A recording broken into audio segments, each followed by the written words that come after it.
네, 힘든 하루 마무리가 되어가고 있습니다. 현재 동시호가 진입한 상태인데요. 코스피는 4,000선을 그리고 코스닥은 900선을 정말 아슬아슬하게 지켜내줬습니다. 내일장의 흐름까지 좀 봐야 전반적으로 12월 남은 그 거래일까지의 방향성을 잡을 수 있을 것 같은데 어떤 포인트를 좀 잡아가면 좋을지 오늘 IBK 투자증권 분당 WM센터 함정남 차장님과 이야기 나눠보겠습니다. 어서 오세요, 차장님. 안녕하세요. 네, 차장님하고 같이 처음 하죠? 저희 처음이네요. 네, 잘 부탁드리겠습니다. 반갑습니다. 자, 근데 이게 웃을 수만은 없는 게 시장 분위기가 좀 오늘 많이 안 좋았잖아요. 네. 최근에 외국인 매도세도 되게 강해졌었고 지금 지수 자체도 정말 아슬아슬하게 버틴다라는 느낌을 주는데 마이크론 호실적 그리고 오늘 오라클의 투자 실패 이슈 계속 아마 하루 종일 좀 들으셨을걸요? 좀 지루하실 수도 있는데 그래도 한번 여쭤볼게요. 오늘 오후장에 그나마 하이닉스가 조금은 상승을 꾀했던 게 오라클의 이 투자 유치 실패 소식을 주가에 다 반영한 건가? 다 소화를 했다면 내일장에 좀 기대할 수 있을까요? 다 소화했다고 할 수 없겠죠. 일단은 지금 시간 외에서 마이크론이 8% 올랐으니까 만약에 내일 종가가 마이크론이 플러스 5%에서 끝난다고 한다면 조금 실망할 수도 있다는 것이 오늘 더 치고 달리지 못했던 이유였으리라고 생각이 듭니다. 자, 일단은 오라클이 이제 데이터 센터를 지으려고 할 때 블루아울이라는 사모펀드가 거기다가 돈을 지원해줘서 이제 블루아울이 소유주가 되는 것이고 그것을 임대받은 오라클이 다시 오픈에다 대여해준다. 뭐 이런 사업 구조이지 않습니까? 근데 지금 오라클이 CDS 프리미엄이 많이 커서 이거 회수 리스크가 있어서 블루아울이 철수한 것 같은 느낌도 있지만 실제로는 블루아울 사모펀드 자체도 지금 개인들의 펀드런이 일어나고 있어서 이게 지금 환매를 요구하는 개인 투자들이 만나서 여기서 지금 노이즈가 좀 나오고 있는 상황이에요. 그런데 지금 블루아울이 오라클에는 한국 하나 기준으로 14조 정도 투자를 했는데 블루아울이 메타에다가 38조 투자했거든요. 네.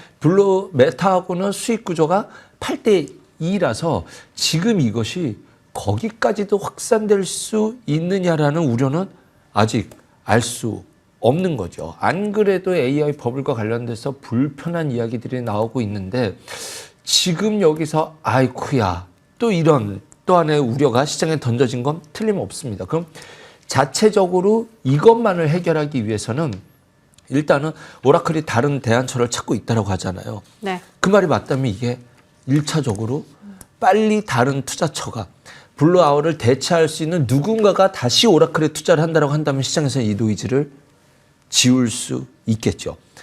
근데 네. 이게 가능성이 있는 거예요? 다른 투자사가 들어올 가능성이? 들어올 수도 있겠죠. 오라클이 데이터 센터 짓는다고 했었을 때 오라클이 실제로 그걸 누군가를 찾아러 다녀야 되지 않겠습니까? 그러면 그 가능성은 없다라고 할 수는 없죠. 틀림없이 있는 가능성이죠. 근데 또 그 최근에 오픈 AI의 챗GPT 말고 그 구글의 제미나이가 그렇죠. 한창 제미나이 좀 시리즈죠. 핫해졌잖아요. 네. 그래서 이제 오픈 AI의 경쟁력이 없다. 그럼 오픈 AI의 데이터 센터를 공급하는 오라클이 조금은 주목도가 떨어질 수 있겠구나. 요 연결고리 때문에 지금 또 더 불안한 거 아닌가요? 그러면 모든 투자자들이 뭐 알파벳으로만 갈까요? 그건 아니지 않겠습니까? 둘이 주거니 받거니 함께 커가는 과정 속에서 그래도 지금 시장의 점유율은 오픈AI의 챗GPT가 훨씬 더 높습니다. 아직까지는. 네. 여기서 치고 달려오는 속도가 제미나이가 압도적으로 큰데 네. 두 개의 사용법이 좀 달라요. 저 개인적으로. 아, 그래요? 제 개인적으로 어떤 소스를 얻거나 정보를 얻거나 제가 필요한 데이터를 얻는 것은 제미나이가 압도적으로 우위인데 저한테 어떤 인문학적인 제 개인적인 어떤 피드백을 받을 수 있는 그런 거 있잖아요. 자기 개발에 대한 질문들은 챗GPT가 압도적으로 또 우위에 있거든요. 네. 제 강점을 던져준 다음에 너 이런 강점이 나에 대해서 내 미래에 대한 조언을 해줘봐. 이런 거는 챗GPT가 훨씬 더 압도적으로 우위에 있거든요. 약간 사람처럼 생각하는 창의성이 그렇죠. 좋아요. 그래서 네. 두 개가 활용 범위가 다르다는 것과 아직 점유율이 오픈AI가 높기 때문에 이것 때문에 끝났다라고 말할 수 있는 상황은 아니고 시장이 함께 커가면서 활용도 방안이 다양해지는 것들 안에서의 길들을 찾아간다. 그런 과정 속에 있다라고 봅니다. 지금 이 질문을 해주셨으니까 네. 결론부터 말씀드리면 스마트폰이라는 것이 애플이 먼저 치고 갔잖아요. 네. 인공지능 챗GPT가 먼저 치고 간 거거든요. 이제 구글이 따라간 겁니다. 근데 이제 삼성전자가 스마트폰을 쫓아갔단 말이에요. 그러면 그 다음부터 가격 싸움부터 시장 점유율 때문에 애플과 삼성전자가 막 치고받고 시장 점유율 놓고 싸워요. 누가 될지 모르겠지만 그때 한국의 어떤 기판이라든가 카메라 모듈 섹터들은 주가가 10배씩 올랐거든요. 지금 한국의 반도체가 그런 위치에 있지 않나라는 생각이 듭니다. 제미나일지 챗GPT일지 누가 될지 모르겠고 또 누군가가 무언가 데이터 센터 어디다 지고 어떻게 할지 모르겠지만 네. 지금 마이크론이 이 상황에서도 올라간 것은 네. 너희들이 싸우거나 말거나 어쨌든 이 시장은 간다라는 것 안에서 네. 지금 우리의 반도체는 그래도 기회를 잡을 수 있다라는 분위기가 오늘의 양봉의 의미이지 않나라고 저는 생각해 봅니다. 그러니까 이기는 편 내 편인 거네요. 그러니까 그렇죠. 뭐 오픈 AI가 잘 나가도 상관없고 제미나이가 잘 나가도 상관없다. 우리는 네. 양 기업에 그 반도체만 공급하면 되니까. 그래서 오늘 또 마이크론이 호실적을 내서 좀 오라클의 그런 리스크 속에서도 좀 잘 갔다라는 부분이 증명이 된 것 같고, 그렇다면 반도체가 지금 혼란스럽지만 네. 분위기가요? 네. 그럼 좋은 거 아닌가? 오히려 오늘 담았어야 되는 거 아닌가? 이렇게 좀 들리는데요. 맞을까요, 차장님?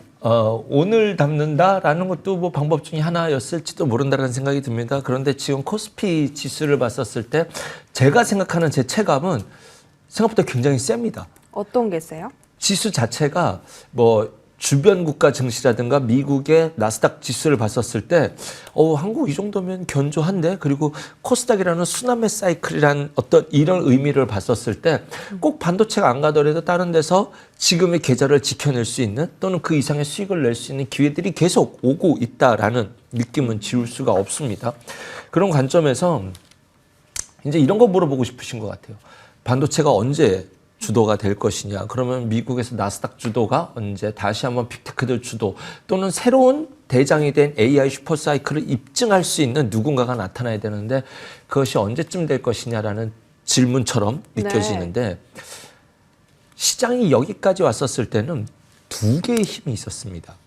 첫 번째는 유동성 랠리였어요. 네. 금리가 인하되는 것과 이런 것들과 맞물린 전 세계 각 나라 국가들이 다 돈을 찍어내고 있는 형국이거든요. 지금 미국도 돈 찍어내는데 중국, 일본, 유럽이 다 찍어내고 있어요. 전 세계들이 각국이 돈을 찍어내고 있는 유동성 랠리.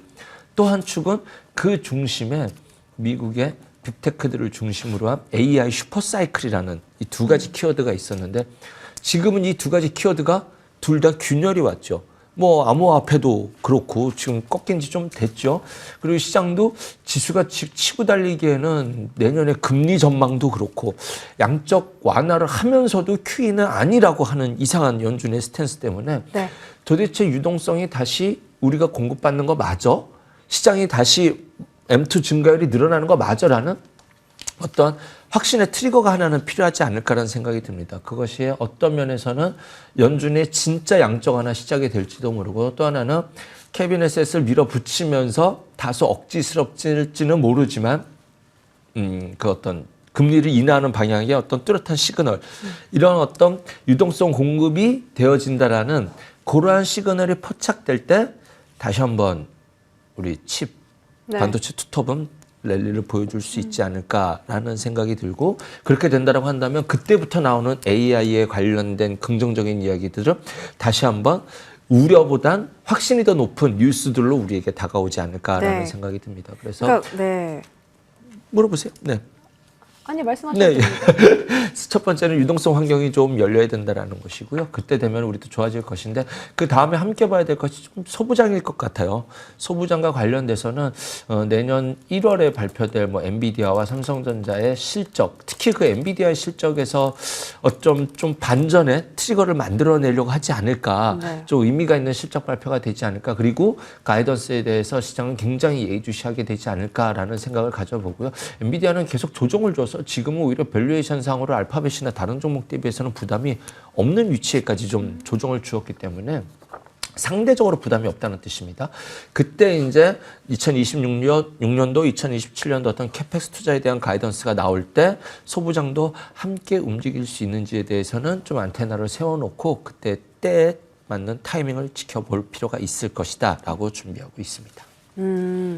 그러니까 지금 사실 반도체 섹터가 다시 주도권을 잡으려면 가장 중요한 게 유동성이다라는 포인트를 짚어주신 것 같고, 그 유동성이 시장에 들어왔을 때 가장 먼저 올라갈 우선순위의 섹터가 바로 반도체다라는 부분까지 이 연결고리를 설명해 주셨는데, 그런 유동성이 좀 시장에 풀릴 수 있는 그런 시기에 대한 힌트까지 좀 드렸으니까요.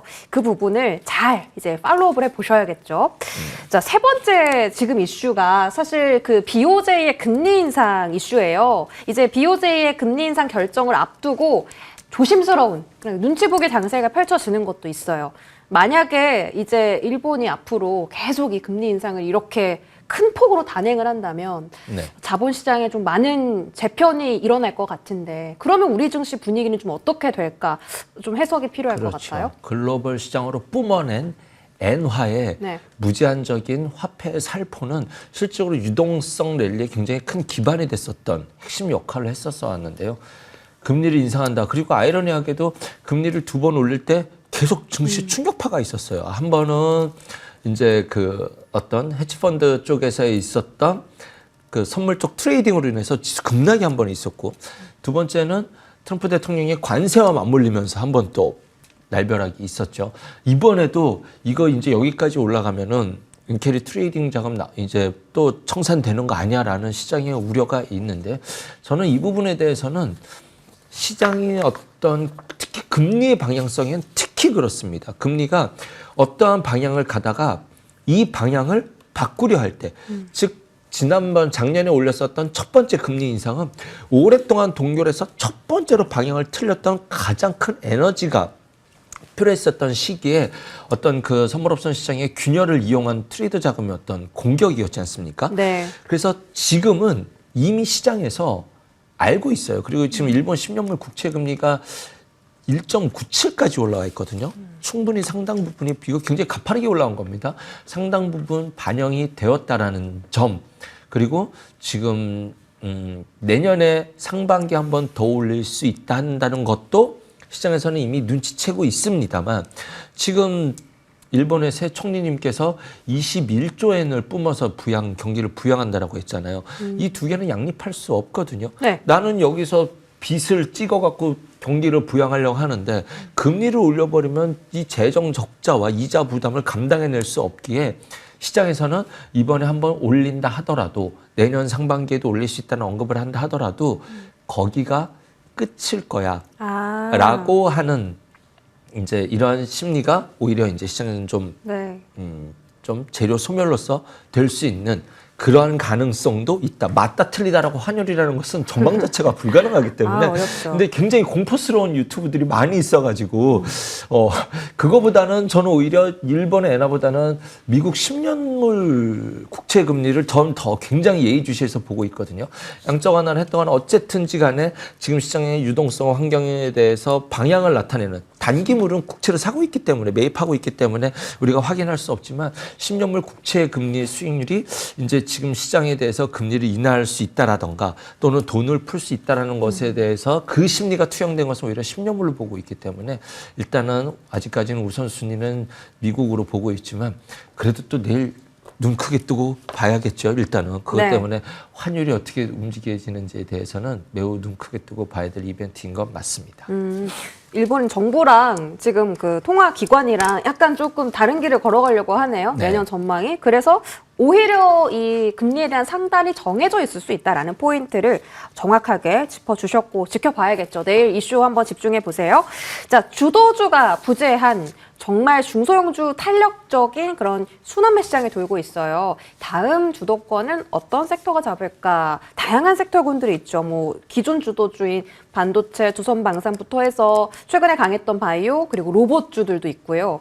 어떤 섹터를 가장 유망하게 보세요? 최근에 바이오는 꾸준히 좀 종목별로 강했었지 않았나라는 생각이 들고, 반도체, 로봇 2차 전지 이렇게 좀 순환매를 돌려고 했었다가 코스피로 좀 넘어갔었죠.